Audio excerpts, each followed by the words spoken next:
Boa noite, meus amados e queridos irmãos. Que a bendita graça de Cristo Jesus seja sobre a sua vida, sobre a sua família. Vocês estão bem? Tá tudo bem por aí? Vocês orem por mim porque não está nada bem para mim. Meu time ontem perdeu. Meu time ontem foi vice-campeão. E para piorar a situação, tem uma torcedora instalada, uma rival instalada na minha casa. Que pior do que perder o título é ter uma pessoa, Cida, 24 horas passando vídeo de Flamengo, pirraçando. Bem que Jesus falou, né? Os inimigos do homem serão da sua própria casa, não? Então já sabe. Mas parabéns aí aos flamenguistas. Ainda teve um tal do Isaú me perturbando, mas Deus vai vingar ele. Na hora que Deus arrancar os dentes dele, deixa... Olha para isso. Repreende Jesus Cristo. Meus queridos, eu queria enfatizar o aviso aqui do retiro. As vagas, os irmãos sabem, são vagas limitadas. E essa semana a gente já vai estar abrindo a oportunidade para pessoas que não são propriamente da nossa igreja, parentes, colegas, vizinhos. Então, se você tem a sua intencionalidade de ir, a gente parcela, é um valor de R$250 por adulto. Olha que bênção, 4 dias, 2 piscinas para você escolher, área verde. Se você quiser montar a cavalo, você monta. Quiser subir em pé de cacau para arrancar cacau, você sobe. Pé de banana, jaca, entendeu? Então você tem várias opções, entendeu? Comida 24 horas, é parecendo um cruzeiro. Se você nunca foi no cruzeiro, essa é a hora de você experimentar aí. Então, R$250 por adulto, criança não paga, adolescente até 17 anos paga R$100. Então, coloque seu nome, porque as vagas são limitadas. Depois não quero ouvir chororô. Pastor, vai gente de fora e eu fiquei de fora da igreja, eu sou da igreja, eu fiquei de fora. As vagas estão aí por enquanto. Eu acredito que tenha 22 vagas, mais ou menos assim, entre 20 e 22 vagas, tá bom? Meus irmãos, hoje nós estamos encerrando a série de mensagens sobre a Reforma Protestante, o que hoje literalmente faz um mês que nós comemoramos a Reforma Protestante, dia 31 de outubro, 508 anos de reforma, e hoje nós encerramos falando sobre as 5 solas, e hoje nós vamos falar sobre a 5ª sola, que é soli Deo glória, ou somente Deus, toda a glória. Então, abra sua Bíblia comigo, por gentileza, em Romanos capítulo 11, verso 33 a 36. Romanos capítulo 11, verso 33 a 36. Você que nos visita, que Deus continue lhe abençoando sua família, em nome de Jesus. Romanos capítulo 11, verso 33 até o 36. Vamos lá? Ó profundidade da riqueza, da sabedoria e do conhecimento de Deus!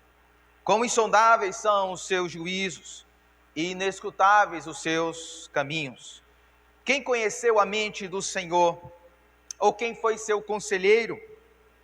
Quem primeiro lhe deu para que ele o recompense? Pois dele, por ele e para ele são todas as coisas. A ele seja a glória para sempre. Amém.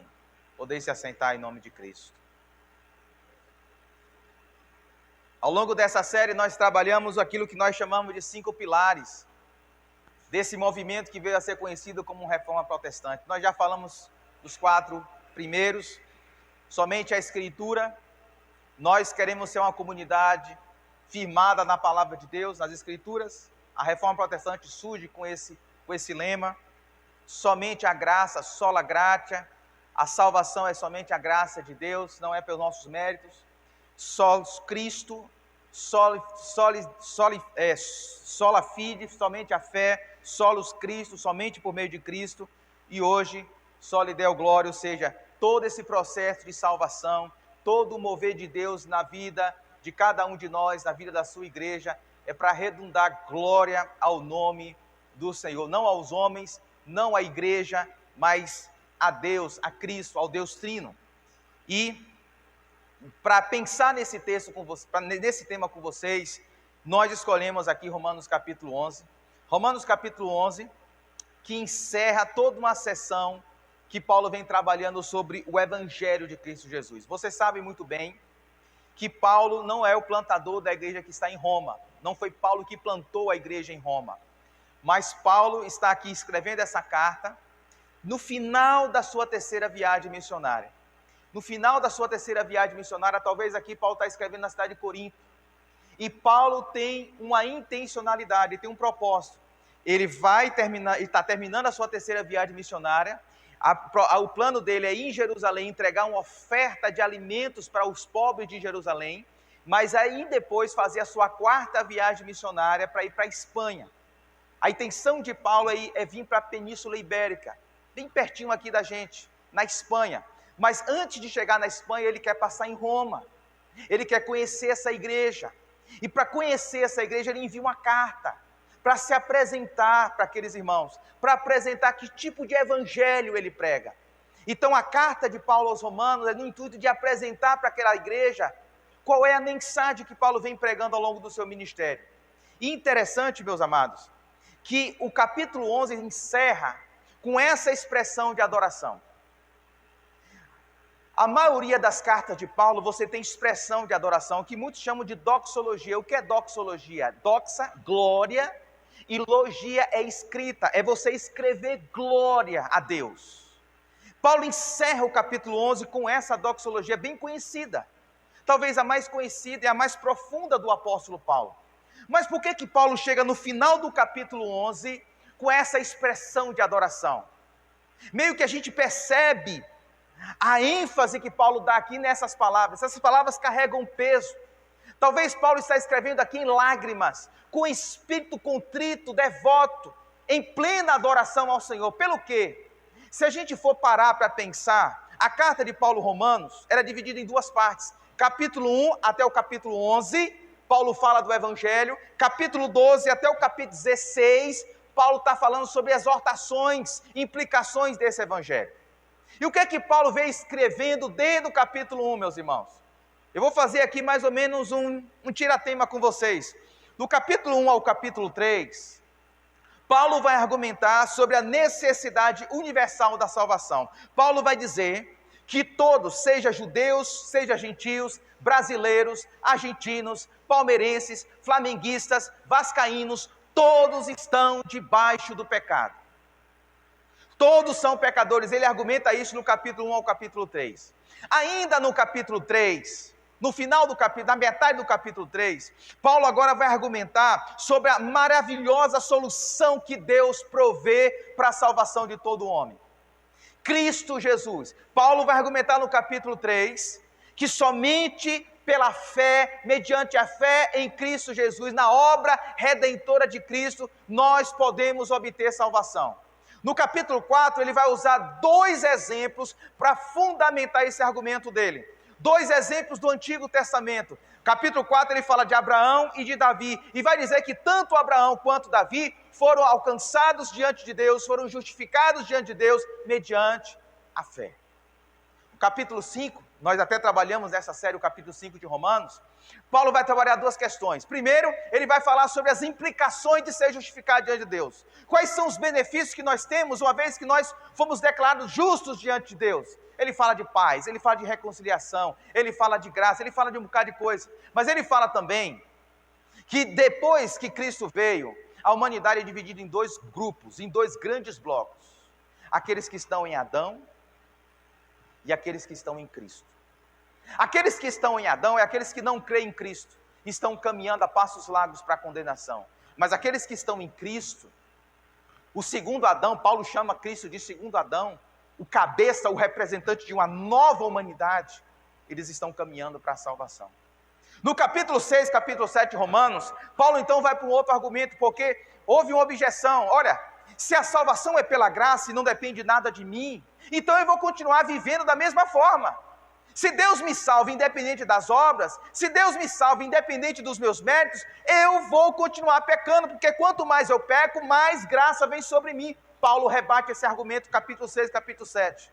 E ele vai dizer, meus irmãos, que se nós nos rendemos a Cristo, nós morremos com Cristo. E morremos com Cristo, morremos para o pecado.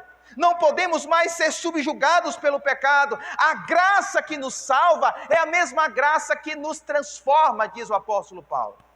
Uma pessoa que se rende a Cristo, ela não pode mais continuar da mesma forma, pensando do mesmo jeito, agindo da mesma forma, falando da mesma forma. Por quê? Porque ela morreu com Cristo e ressuscitou também com Cristo. No capítulo 8, Paulo vai dizer, por exemplo, que essa nova vida em Cristo, ela não é pela nossa força, mas é pela força do Espírito Santo. Capítulo 8, Paulo repete várias vezes a pessoa do Espírito Santo. É o capítulo que mais Paulo fala do Espírito Santo. Ele vai dizer, sabe o que mais? Ele vai dizer que a gente não sabe nem orar sem o Espírito Santo. E ele vai dizer que é o Espírito Santo que nos faz viver essa nova vida, e que uma vez selados pelo Espírito Santo, nada, nem nos céus, nem na terra, nem debaixo da terra, vai poder nos separar do amor de Deus que está em Cristo Jesus. No capítulo 9 até o capítulo 11, eu não sei se você já parou para meditar nesses 3 capítulos, mas são os 3 capítulos mais difíceis de toda a Bíblia. E Paulo vai levantar a seguinte questão: e os judeus, Paulo, que não creram nem na mensagem que Cristo pregou, e nem no evangelho que você está pregando? Será que Deus se esqueceu dos judeus? Será que Deus abandonou o seu povo? Essas são as perguntas que Paulo vai tentar responder, e ele responde ela em 3 capítulos. E Paulo vai dizer nesses 3 capítulos do plano maravilhoso de Deus. Ele vai dizer que Deus temporariamente endureceu os judeus para alcançar os gentios, mas depois Deus vai salvar os judeus, e assim todos que estavam debaixo do pecado vão ser salvos, tanto judeus quanto gentios.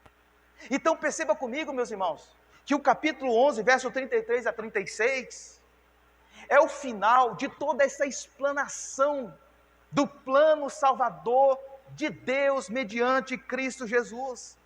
É justamente quando Paulo contempla toda essa obra, que ele não consegue mais apenas explicar, ele simplesmente se rende em adoração.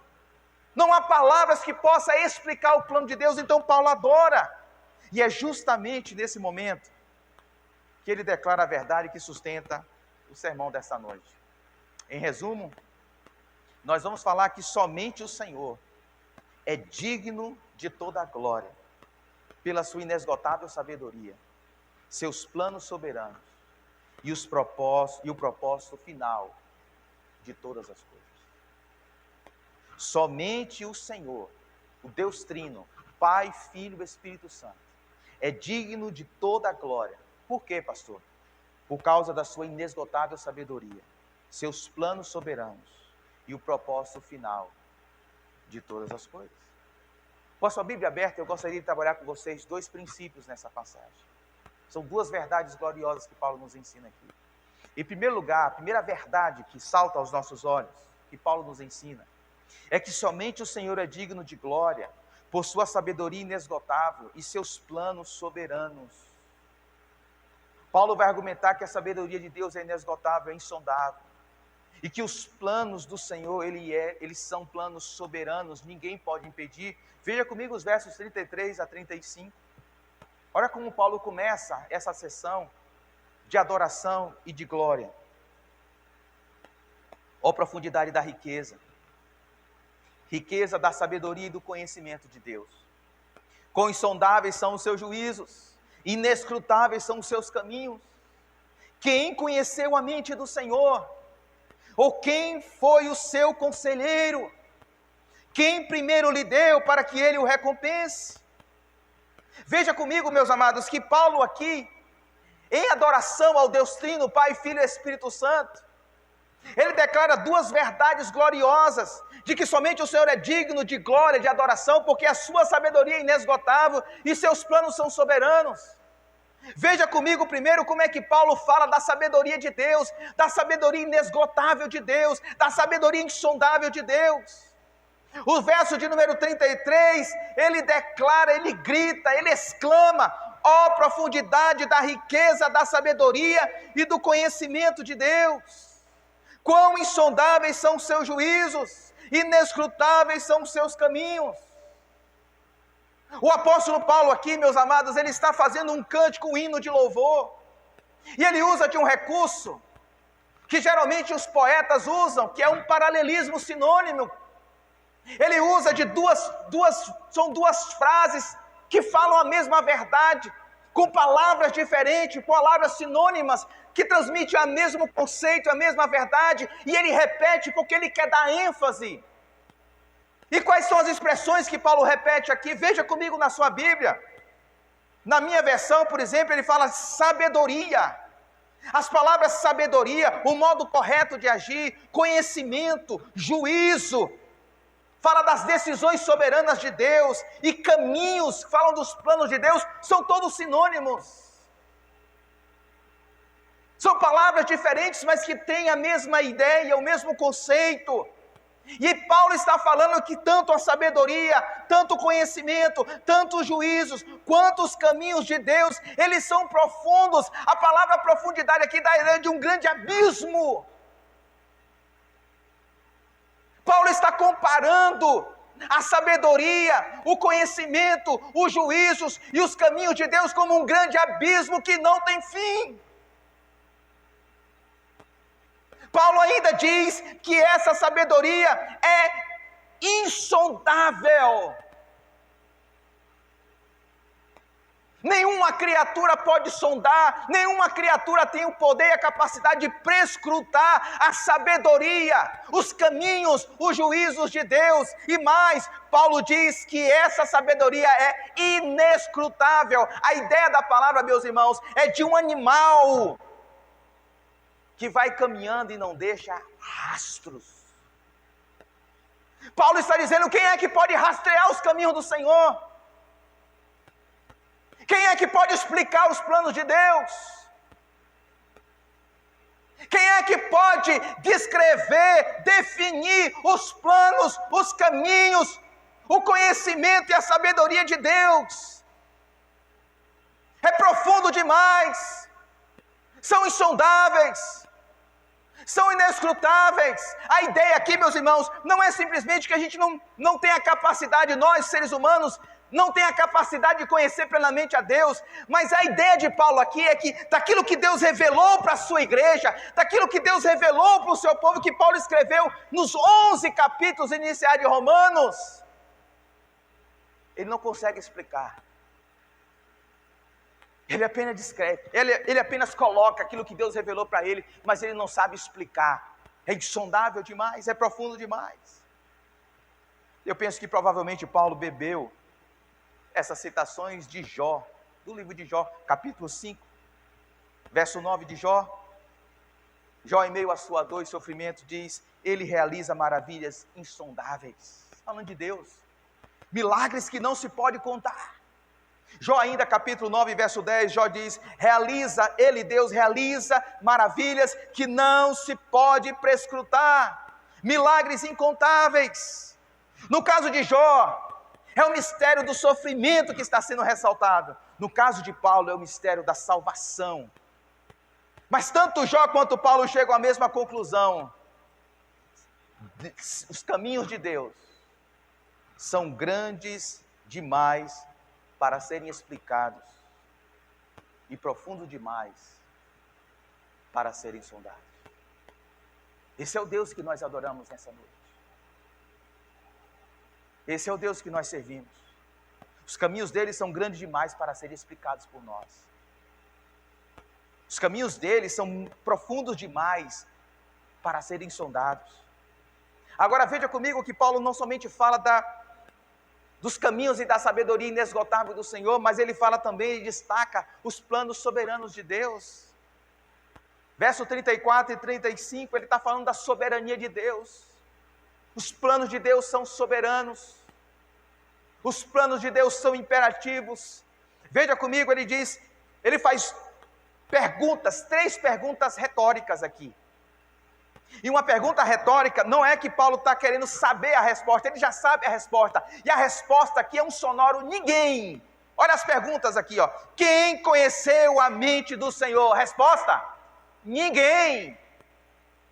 Quem foi o seu conselheiro? Quem foi que aconselhou Deus a fazer alguma coisa? Quem foi que aconselhou o Senhor a fazer o plano de alguma forma desse jeito? Ninguém. Quem primeiro lhe deu?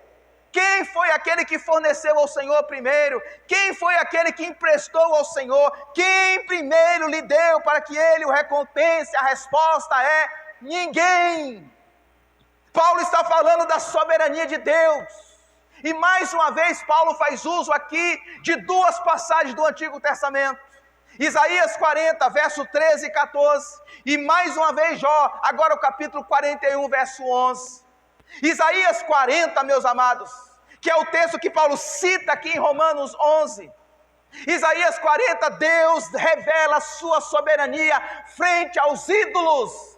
Judá está no cativeiro, perdido, sem esperança, e Deus então levanta o profeta Isaías para dizer: olha, os falsos deuses não podem livrá-los dessa situação, os falsos deuses não podem trazer a você liberdade, mas eu, o Senhor, eu sou soberano. Quem conheceu a mente do Senhor, ou quem foi o seu conselheiro? Pergunta Isaías. Eu sou soberano, eu sou o Senhor, eu sou o rei. E Jó capítulo 41, verso 11, você sabe muito bem que você já leu o livro de Jó. O livro de Jó, depois você faz uma pesquisa, Jó levanta a pergunta, por quê? 14 vezes. 14 vezes Jó pergunta, por que, Senhor? Por que eu? Por quê? Por quê? Sabe qual é a resposta de Deus para Jó? Capítulo 41, verso 11.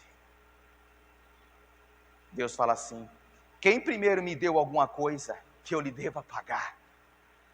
Tudo que há debaixo dos céus me pertence. Jó, eu sou soberano.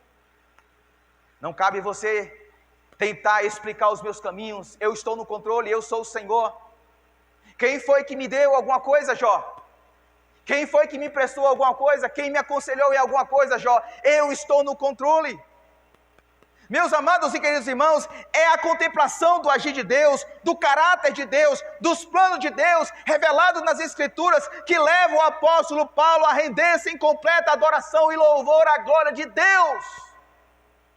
Quando nós contemplamos a palavra revelada de Deus, é por isso que às vezes a nossa adoração é tão fria, é tão gélida, é tão superficial, porque a gente conhece pouco desse Deus que se revelou nas Escrituras.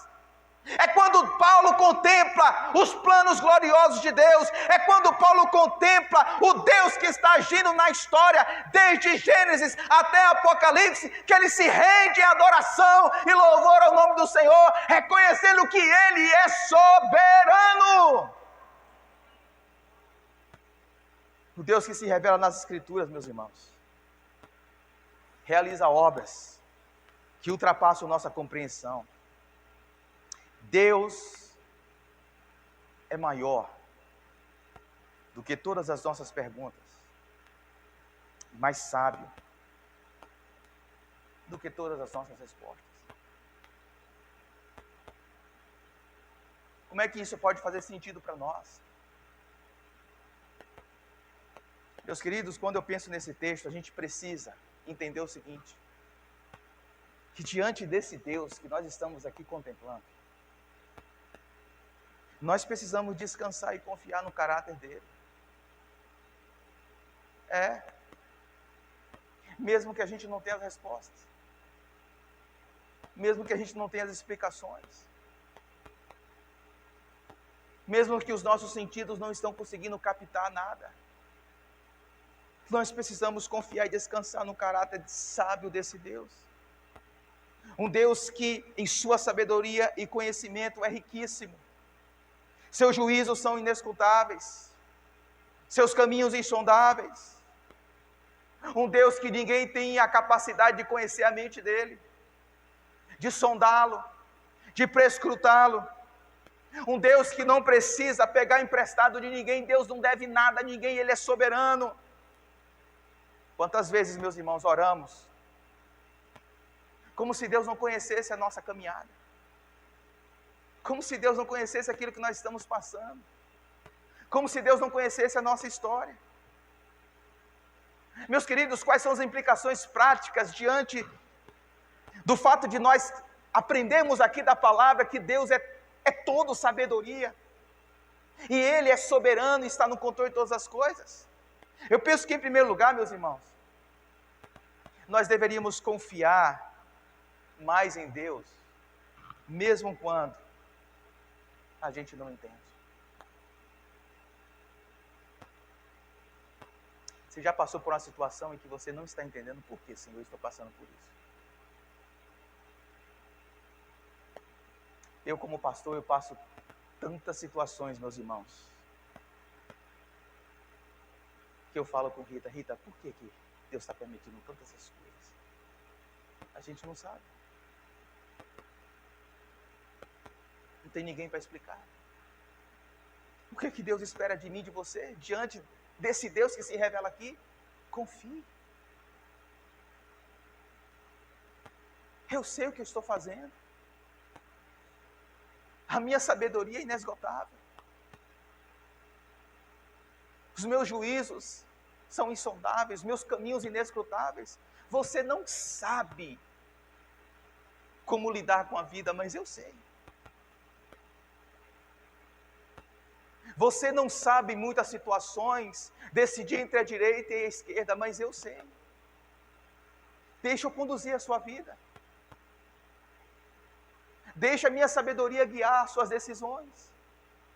Porque você é limitado, nós somos limitados, a nossa sabedoria, meus irmãos, nos impede de ver além da curva, mas Deus olha de cima, Ele é o Deus que vê além da curva.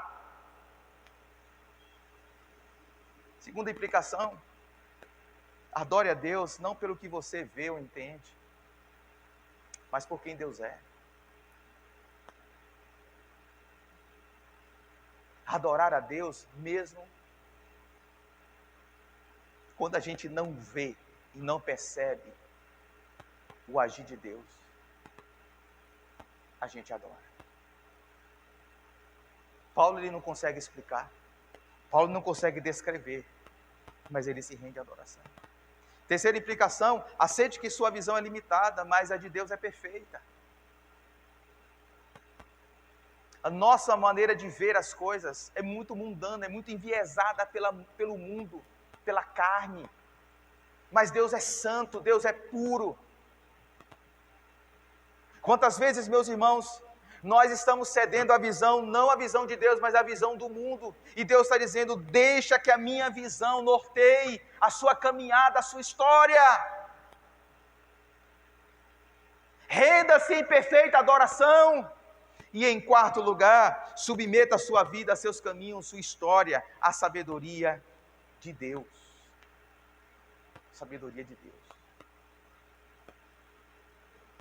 Ó a profundidade das riquezas, da sabedoria e do conhecimento de Deus. Quão insondáveis são os seus caminhos. Esse é o Deus que nós adoramos. O nosso Deus, Ele age em mistérios, meus irmãos. Ele age de forma que a gente não consegue compreender e explicar. Mas o que é que Deus espera da sua igreja, da sua noiva? É que a gente confie. É que a gente entregue. E que a gente adora. Nem sempre Deus vai lhe dar as respostas que você tanto pede. Mas o que é que Deus quer de mim e de você? Confie. Entregue seus caminhos. E adore. Mesmo que você não tenha as respostas. Deus é insondável. Sua sabedoria é perfeita. E toda a glória pertence a Ele. Mas em segundo lugar, Paulo destaca aqui uma segunda lição para nós. Somente o Senhor é digno de glória por ser o início, o meio e o propósito final de todas as coisas. Somente o Senhor é digno de glória porque Ele é o início, Ele é o meio e Ele é o propósito final de todas as coisas. Verso 36 diz assim: pois dele, por Ele e para Ele são todas as coisas. a Ele seja a glória para sempre. Amém. Eu não sei como é que a sua Bíblia começa esse versículo 36, mas a minha começa com pois. Talvez a sua Bíblia comece com um porquê. Essa palavra dá a ideia de motivação, de causa. Paulo está dando a causa da adoração e da glória a Deus. Por que nós devemos dar glória? Por que nós devemos confiar e entregar ao Senhor? Ele está dando a explicação agora para a igreja. E a explicação que ele dá é que Deus é a fonte da nossa salvação. Tudo vem dele. É Deus que sustenta a nossa salvação. É por meio de sua graça, é por meio de seu poder que a nossa salvação se torna realidade. É por meio dele, é pois dele, por ele. E o propósito final de Deus em Cristo nos salvar é para a glória dele. O texto é claro, nós devemos nos render ao Senhor, pois dele, a origem, o início, tudo vem dele. Por ele ou por meio dele, ele é aquele que sustenta, ele é aquele que começa, mas ele é aquele que sustenta ao longo da caminhada, e é ele que completa para ele, para o propósito dele, para a finalidade dele, para a glória dele. Ele é o início, ele é o meio e ele é o fim de todo o processo de salvação na sua vida. A sua vida não é um acaso. A sua história não é Deus brincando de loteria. Não é uma situação aleatória. Deus tem um propósito, tem um começo, tem um meio e Ele tem um fim. Quando nós confiamos, quando nós entregamos, quando nós dependemos, quando nós adoramos, mesmo sem explicar, mesmo sem entender, Deus vai conduzindo a vida da sua igreja para a glória dEle. É dele, por ele e para ele são todas as coisas. Quando a gente olha para as Escrituras, meus amados, eu penso que Paulo tem isso em mente. Quando a gente olha para as Escrituras, a gente vê o Deus Trino, o Pai, o Filho e o Espírito Santo agindo nas nossas vidas. Quando eu olho para as Escrituras, eu vejo o Pai, Deus Pai, criando todas as coisas do nada. E Ele prepara todo um cenário, o Antigo Testamento está aí para nos ensinar, todo um cenário, para enviar o seu Filho Jesus Cristo, o seu glorioso Filho na história, o Deus encarnado, para que Jesus seja o nosso substituto, para que Ele seja o nosso representante, para que Ele seja o nosso Salvador e o nosso Redentor. Quando nós olhamos para a figura do Filho, a gente percebe que Jesus Cristo decide voluntariamente, sem nenhum tipo de coação, voluntariamente, por vontade própria, Cristo decide abrir mão da sua glória celestial. Ele decide se esvaziar, ele se torna em figura humana, ele morre morte de maldito, uma morte violenta, uma morte ignômia, vergonhosa. Ele é vilipendiado, ele é zombado, ele é escarnecido, mas ele assume naquela cruz o preço dos nossos pecados, das nossas burrices, das nossas falhas, das nossas decisões equivocadas. Cristo assume naquela cruz, a fim de que o véu se rasgue de cima a baixo, e eu e você possamos voltar para a presença de Deus. Quando eu olho para as Escrituras, eu vejo a pessoa do Espírito Santo, porque o Espírito Santo vem. Quando Cristo ascende, o Espírito Santo desce sobre a igreja, e é o Espírito Santo, meus irmãos, que aplica a obra da salvação na vida do povo de Deus. É o Espírito Santo que nos convence do pecado, é o Espírito Santo que efetua o novo nascimento, é o Espírito Santo que tira os nossos corações de pedra e coloca um coração maleável de carne, para que Deus vá moldando as nossas vidas. É o Espírito Santo que nos sela com selo indelével. Ninguém pode apagar o selo do Espírito Santo em nós. É o Espírito Santo que nos batiza no corpo de Cristo e nos concede dons espirituais. É o Espírito Santo quem nos santifica, transformando-nos à imagem de Cristo Jesus, uma nova criatura. É o Espírito Santo quem intercede por nós, quem nos consola nos momentos mais difíceis da nossa jornada. É o Espírito Santo. do início ao fim da nossa salvação, o Deus Trino, Pai, Filho e Espírito, está agindo na sua vida. Ele começou uma boa obra em você. Ele ainda está fazendo essa boa obra e Ele vai terminar, porque dele, por Ele e para Ele são todas as coisas. É por isso que Paulo termina o verso 36 dizendo: a Ele seja a glória para sempre. Tem um ponto de exclamação aí na sua Bíblia? Na minha tem. Parece que Paulo está dando um pulo na presença de Deus. Ele está escrevendo e ele dá um pulo. A Ele seja a glória para todo sempre, amém? Quando a gente entende o que Deus está fazendo em nós, quando a gente entende o que Deus já fez por nós em Cristo, quando a gente entende que Deus tem uma grande obra a realizar pelas nossas vidas, meus irmãos, não tem como chegar aqui em momentos como esse de adoração e ficarmos apáticos, não tem. Não tem como a gente chegar na presença de Deus de segunda a sábado e viver de maneira apática. Paulo está dizendo, quando nós compreendemos os planos de Deus, que tudo vem dEle, tudo é por meio dEle, e tudo é para Ele, a nossa resposta é adoração. A nossa resposta é louvor. Você já parou para perceber como é que começa o capítulo 12 de Romanos? Como é que termina o capítulo 11? O capítulo 11 termina: a Ele seja a glória para todos sempre.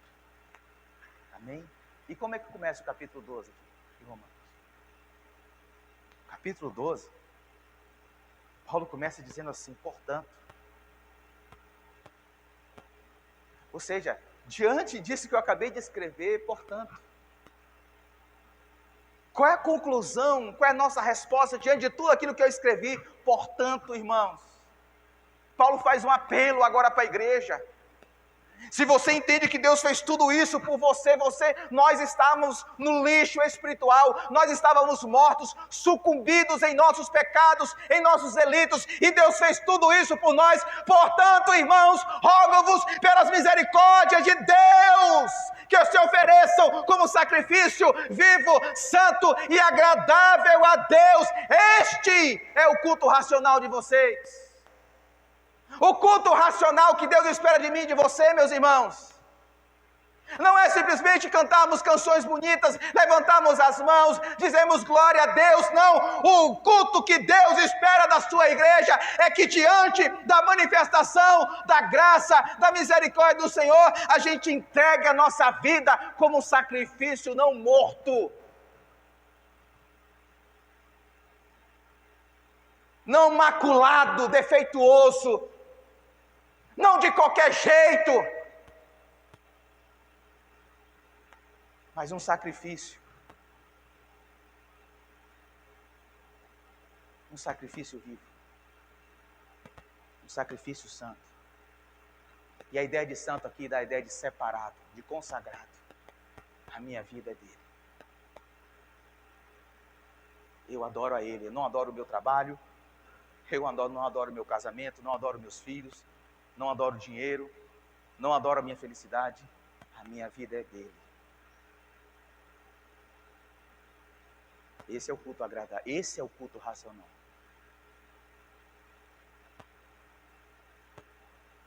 Paulo está dizendo, vocês querem cultuar o Senhor? Romanos, vocês querem oferecer a Deus um culto racional ao Senhor? Vocês querem de fato cultuar o Senhor? Então, Romanos, vocês têm que aprender o seguinte: diante de tudo que Deus fez por vocês, a vida que vocês não tinham, Deus quer que vocês agora entreguem como sacrifício a Ele. Um sacrifício vivo, santo e agradável. Quais são as implicações para nós, meus irmãos? Em primeiro lugar, a primeira implicação: reconheça diariamente sua total dependência de Deus. Se tudo vem dele, se tudo é por meio dele, e todas as coisas são para ele, nós somos totalmente dependentes dele. Reconheça. Reconheça que sua salvação começa em Deus, é sustentada por Ele e termina nele. Não existe espaço aqui para o que Paulo está escrevendo. Não existe espaço para autossuficiência espiritual.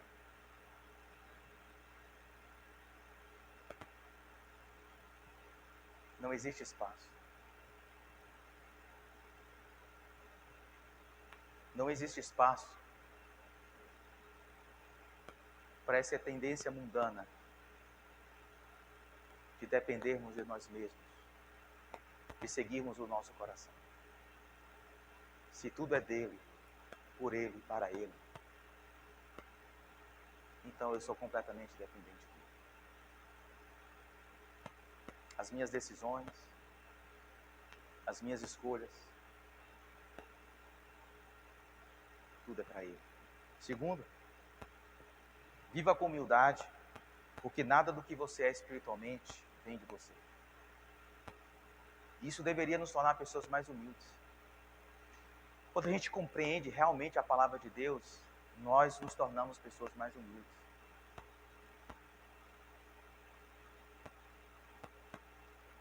Se toda a glória é de Deus, onde é que está a glória do homem? Se tudo vem dele, por meio dele, para ele, onde é que está o espaço para a vanglória? Para a gente se achar alguma coisa? Não tem espaço. Se nós estamos aqui nessa noite, sentados nesse banco tão confortável, isso não depende da gente. Isso veio dele. Nós deveríamos ser mais gratos ao Senhor por isso.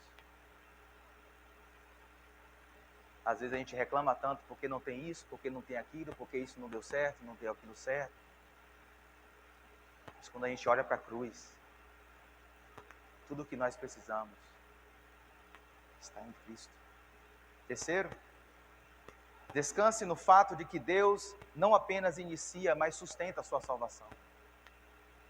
Meus irmãos, o Deus que nós adoramos, o Deus que nós compreendemos aqui à luz de Romanos 11, é o Deus que é poderoso para começar e terminar. Qual foi a obra que Deus começou e deixou pelo caminho? Nós fazemos isso, mas Deus não.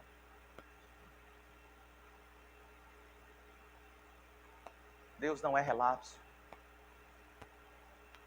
Deus não é negligente. Se Ele começou a obra dele na sua vida, Ele vai terminar. Confie nele. Pastor, estou passando tanta dificuldade, são tantas provações, eu não entendo, pastor. Depois que eu comecei a fazer a obra do Senhor, depois que eu comecei a servir ao Senhor, adorar o Senhor, quantos vendavais, eu sei.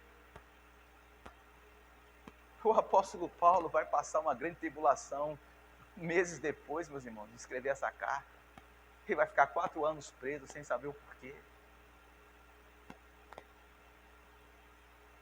3 anos depois vai ser degolado. Mas ele canta: a Ele seja a glória. A Ele seja a glória pelo século dos séculos. Por mais que a gente não entenda, meus irmãos, por mais que a gente não compreenda, a Ele seja a glória pelo século dos séculos. Amém.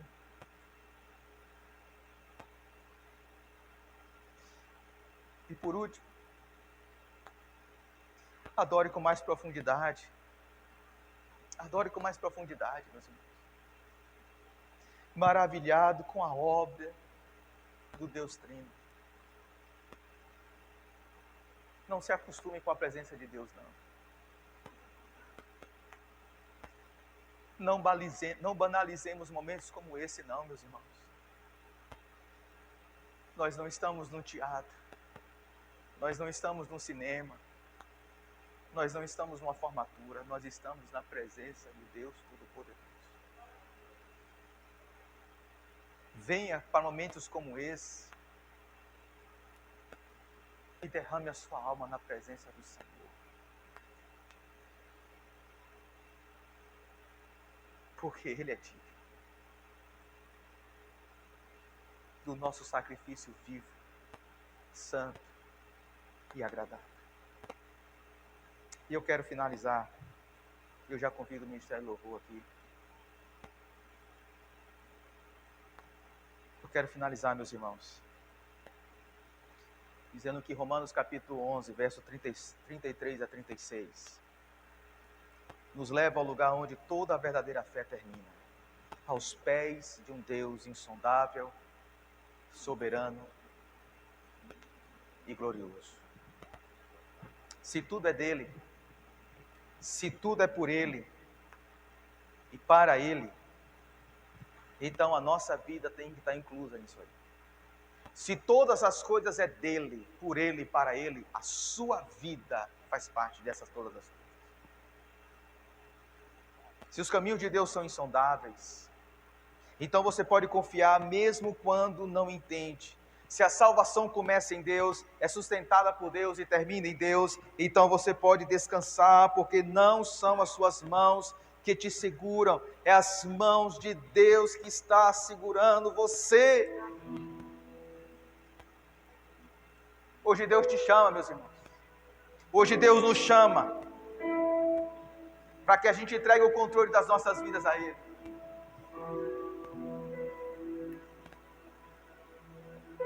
A Ele que nos enxergou. Quando ninguém nos via, Ele nos enxergou. A Ele que nos resgatou. Quando estávamos lá afundados na miséria espiritual, na falência espiritual, Ele estendeu as suas mãos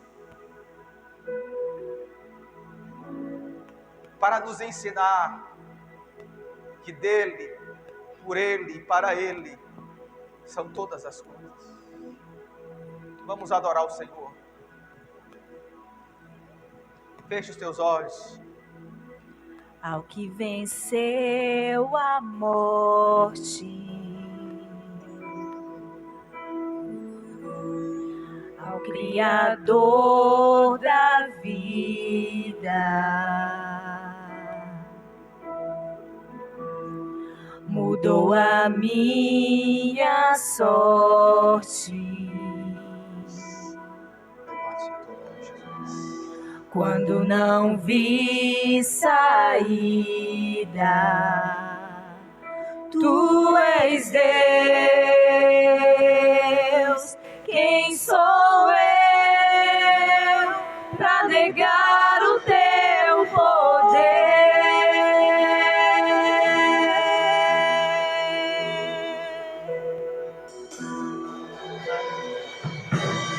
Mesmo em meio ao medo, Ele correu ao teu encontro, veio ao meu encontro. Já não sou mais o mesmo, já não sou mais o mesmo. Tenho um novo canto. Tu és Deus, Tu és Deus, Tu és Deus, Tu és Deus. Quem sou eu para negar o Teu poder?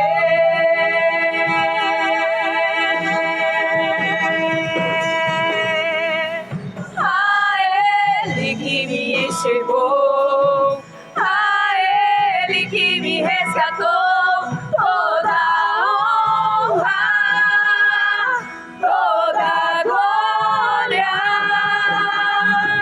A Ele que comigo está e nunca me abandonará, toda honra, toda glória. A Ele que me enxergou, a Ele que me resgatou, toda honra, toda glória.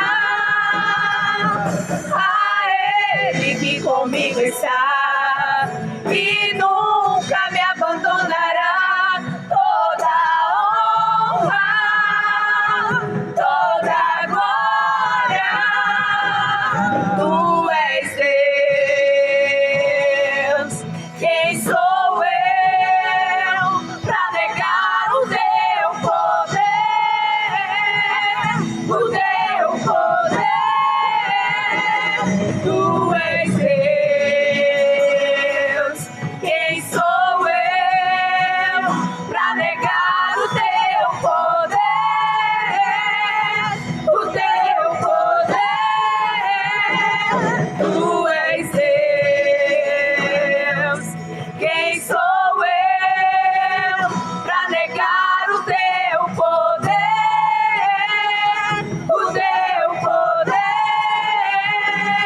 Tu és Deus. Quem sou eu pra negar o teu poder? O teu poder. A Ele que me enxergou, a Ele que me resgatou. Toda honra, toda glória, a Ele que comigo está e nunca me abandonará. Toda honra, toda glória, a Ele que me enxergou, a Ele que me resgatou. Toda honra, toda glória. Tu és Deus. Quem sou eu pra negar o teu poder?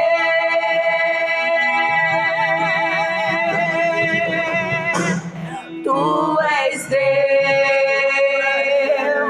Quem sou eu pra negar o teu poder?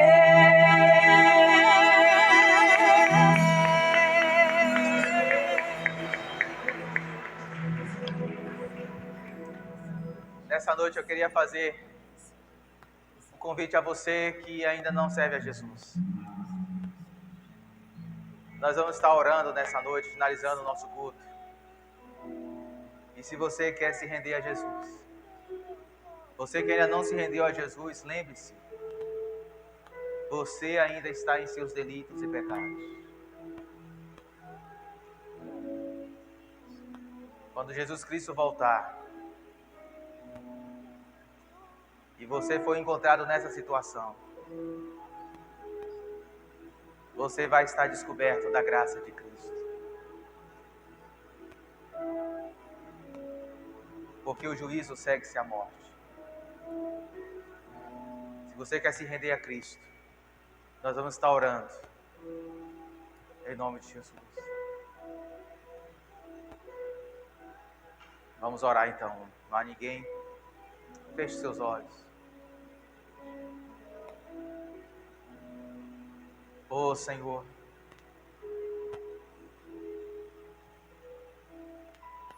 o apóstolo Paulo, meu Deus, ele é um homem conhecido por andar com o Senhor. E ele tinha grandes experiências com o Senhor. E Paulo, que mesmo diante de tantas experiências, de tanta aproximação com o Senhor, ele brada em louvor e adoração, dizendo: eu não consigo prescrutar a mente desse Senhor. A sabedoria dele é insondável, é profunda demais. Eu fico olhando, Deus, para Moisés, que mesmo diante de tantos milagres, ele chegou um momento que ele pediu: Senhor, eu quero ver a tua glória. Eu fico olhando, por exemplo, meu Senhor Deus, o apóstolo João, que meio à crise, à perseguição, ele estava encarcerado na ilha de Pátimos.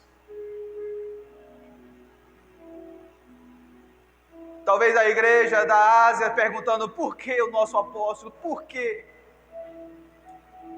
Por quê?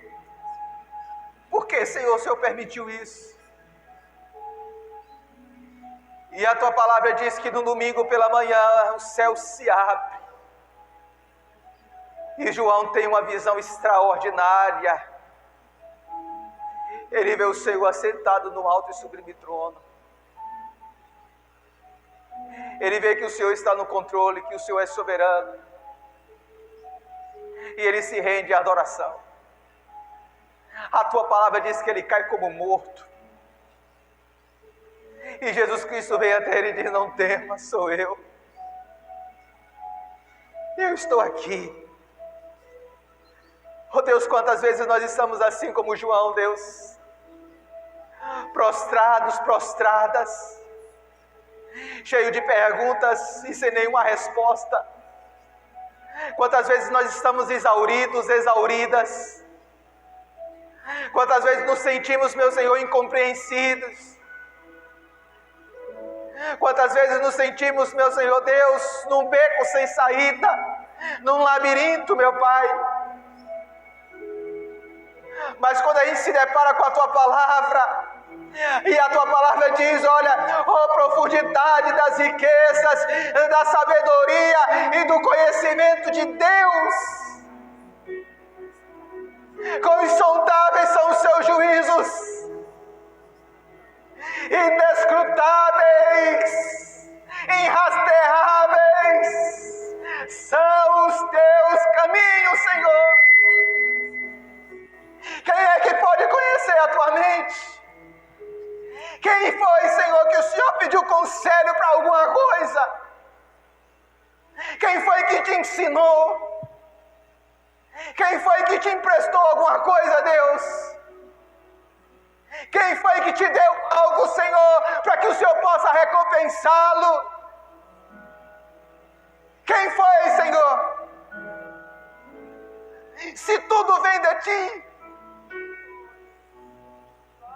se o fôlego dos nossos pulmões vem de Ti, a nossa salvação, o nosso sustento, a providência, a nossa vida, tudo vem do Senhor. Tudo é por meio do Senhor. E tudo tem um propósito, é para o Senhor. As nossas vidas, os nossos recursos, as nossas energias, a nossa saúde, o nosso dinheiro, o nosso tempo, os nossos dons, é para o Senhor Jesus Cristo. A Ele seja a glória para sempre, a Ele seja o louvor para todos sempre. Amém, Jesus. Assim seja, é dessa forma que nós queremos. Tudo é para o Senhor.